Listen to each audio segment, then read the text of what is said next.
ভারী হয়েছে দেখেন দিয়ে ডাউন হয়েছে কথা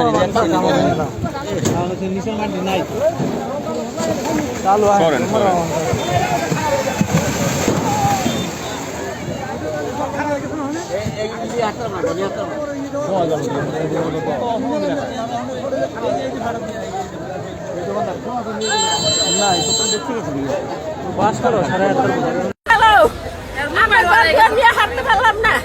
আমার ছেলে চিল্লা চাল নাই, এত পয়সা নাই, আমরা পাগল হয়ে গেলাম। পদ্মা সেতু প্রকল্প রক্ষা বাঁধের ২০০ মিটার অংশ ভেঙে নদীতে ধসে পড়েছে।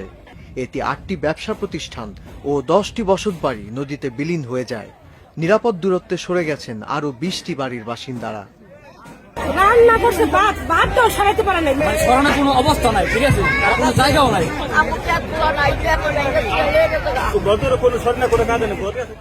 ৭ জুলাই বিকাল ৩:৩০টার দিকে বাঁধে ভাঙন শুরু হয়। আতঙ্কিত হয়ে পড়ে এলাকার মানুষ। যে বর্তমান সরকার আছে তার কাছে সহযোগিতা আমরা চাইতেছি, কিন্তু সহযোগিতা মূল মতন হইতেছে না। এখন আমাকে খুব কঠিন, আমাকে থাকার কোনো জায়গা নেই, একটু জায়গাও নেই। আমরা পরের জায়গায় থাকি, ওখানে যদি আমরা কই যাবো, আমাকে জায়গা নেই। এর আগেও ওই বাঁধের আরো ২০০ মিটার অংশ পদ্মা নদীতে বিলীন হয়ে গিয়েছিল। এরপর ওই স্থানে বালু ভর্তি জিও ব্যাগ ফেলে ভাঙন ঠেকানোর চেষ্টা করে পানি উন্নয়ন বোর্ড। পদ্মা নদীর প্রকল্প এলাকাকে নদী ভাঙন থেকে বাঁচাতে ২ কিলোমিটার এলাকায় ১১০ কোটি টাকা ব্যয়ে নদী তীর রক্ষা বাঁধ নির্মাণ করেছিল বাংলাদেশ সেতু কর্তৃপক্ষ। পরে ওই বাঁধের সঙ্গেই নদী শাসনের বাঁধ সংযুক্ত করে দেওয়া হয়। আল্লাহ আল্লাহ লা ইলাহা ইল্লাল্লাহ মুহাম্মাদুর রাসূলুল্লাহ। এই বিল্ডিং এর বলতে চাপেন ভাই, বিল্ডিং এর বলতে চাপেন। এই যে গাছটি পড়ে যাচ্ছে, এই যে বড় গাছটি কিন্তু পড়ে গেল।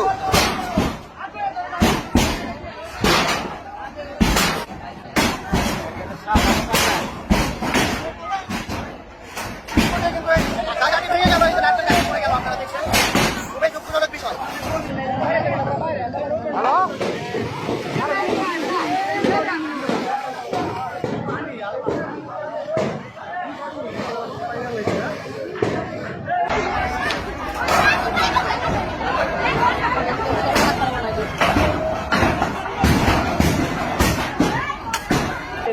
খেয়াল রাখেন।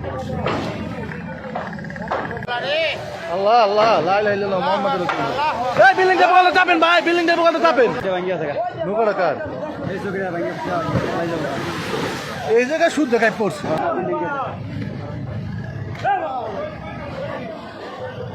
রে বিল্ডিং এরও গেছে, নিশ্চিত রে।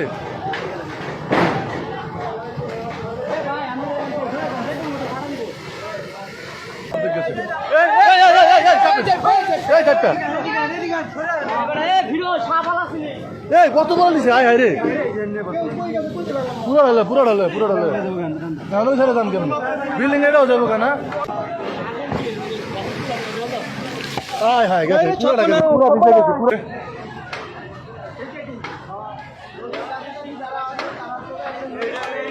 পুরো বাজার। আল্লাহু আকবার, আল্লাহু আকবার। পানি আইবো।